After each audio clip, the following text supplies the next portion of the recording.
আসসালামু আলাইকুম দর্শক, আশা করি আপনারা ভালো আছেন। আলহামদুলিল্লাহ আমিও ভালো আছি। ছাদ বাগানি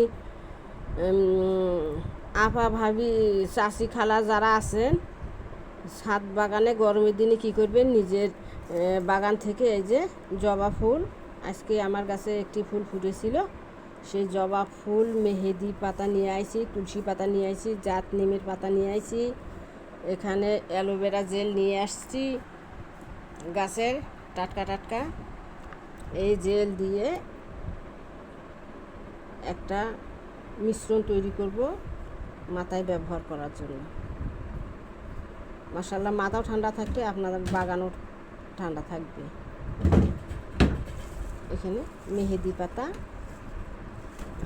কালো খিচড়ি পাতা আমরা যেটা বলি, কালো, অনেকে কালো মেঘ বলে, আবার কেশরাজ বলে, সব ধরনের পাতা, জবা পাতাও আছে। এখানে লেবুও সংগ্রহ করে নিয়েছি, এই যে 2 পিস। অনেকে অনেক ধরনের জৈব বুটি তৈরি করে হেরে মাথায় ব্যবহার করে। আমার হাতের কাছে যেগুলো আছে সেগুলো দিয়ে আমি তৈরি করে হেরে মাথায় ব্যবহার করব। মাশাআল্লাহ, আমার চ্যানেলটা যেখান থেকে দেখেন না কেন লাইক কমেন্ট সাবস্ক্রাইব করে দিবেন, আমি যাতে আপনাদের সামনে নতুন নতুন ভিডিও নিয়ে আসতে পারি।